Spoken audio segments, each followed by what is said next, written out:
ഞാൻ സ്വരൂപ് എടി നീ കനിയ ഞാൻ പണ്ടാരത്തുള്ള ചത്തില്ലായിരുന്നു. അമ്മൂമ്മേ, ഇവിടെ ആരും ഇല്ലേ? അതെന്താടാ എന്നെ കണ്ടിട്ട് ഈ വീട്ടിലുള്ളതായിട്ട് തോന്നുന്നില്ലേ? നീ ഏതാ? അമ്മൂമ്മ മനു. അതിന്റെ കൊച്ചുമോനല്ലേ? മനുവിന്റെ കൂട്ടുകാരൻ അനന്തു. ആ നീ തെക്കേപ്പുറത്ത് രാഘവന്റെ കൊച്ചുമോനാണല്ലേ? പണ്ട് ഇവിടുന്ന് ഒരു ഉരുളി അടിച്ചുകൊണ്ട് പോയതിനു ശേഷം ഇന്നാ നിന്നെ കാണുന്നത്. അയ്യോ, അത് ഞാനൊന്നും അല്ല, വേറെ ആരോ. നീ തന്നെയാ. ദേ ഇല്ലാവചനം പറഞ്ഞ എന്റെ കല്യാണം മുടക്കരുത്. ആഹാ, നിന്റെ കല്യാണം നോക്കിയായോ? കല്യാണമായി. അത് വിളിക്കാനാ ഞാൻ വന്നത്.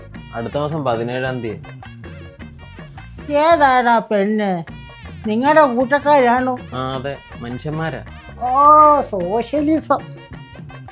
ഇതാ പുണ്യമൂക്കില് പലചരക്ക് കട നടത്തുന്ന ഉത്തമന്റെ മോളല്ലേടാ? അതെ. മക്കൾ ഇങ്ങോട്ട് വന്നേ, ഇവിടെ ഇങ്ങോട്ട് ഇരുന്നേ. ഒരു കാര്യം പറയട്ടെ മക്കളെ. കാര്യം ഈ ഭവാനി സത്യം മാത്രമേ പറയത്തുള്ളൂ. അതെനിക്കറിയാം. അത് പിടിക്കാത്ത ചിലര് ഞാൻ യേശന് പറഞ്ഞ് നടക്കുവാന്ന് പറയും. പക്ഷെ മക്കളെ കേൾക്കണം കേട്ടാ, ഈ ഉത്തമനും അവളുടെ മോളും അത്ര ശരിയല്ല.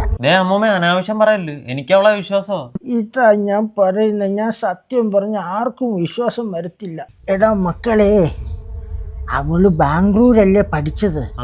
അവിടെ അവള് MBDയുടെ പൊടിയും വലിച്ച് 2-3 പയ്യന്മാരുമായിട്ട് കറങ്ങി നടന്ന് പോലീസ് പിടിച്ചു. എന്റെ മോനും പിന്നെ ഉത്തമനും കൂടെ ചേർന്നിട്ടല്ലേ കേസ് പറഞ്ഞ് ഒത്തുതീർപ്പാക്കിയത്. പിന്നെ അവള് നാട്ടിൽ വന്നൊരു 3 ആഴ്ച ആശുപത്രിയിലായിരുന്നു. എന്തിന്?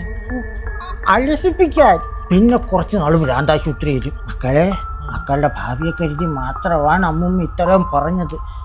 ഞാനിത് പറഞ്ഞെന്ന് പുറത്തൊരു മനുഷ്യക്കുഞ്ഞു പോലും അറിയരുത്, കേട്ടല്ലോ. നിങ്ങളെ കല്യാണക്കുറങ്ങി വന്നേ. നിങ്ങളെ എന്റെ കല്യാണത്തിന് വരണ്ട. ചുമ്മാ അല്ല, നാട്ടുകാർ ഇവരെ ഏഷണിപ്പാണെന്ന് വിളിക്കുന്നു. എന്റെ ഉരുളിയും കെട്ടിട്ടാവും പെണ്ണും കെട്ടി സുഖിച്ച് നടക്കാൻ പോവാ. നിന്നെ കുറിച്ച് ഇതുപോലെ അവരുടെ വീട്ടിലും പറഞ്ഞ് നിന്റെ കല്യാണം ഞാൻ മുടക്കൂടാ, ഉരുളിക്കള്ള.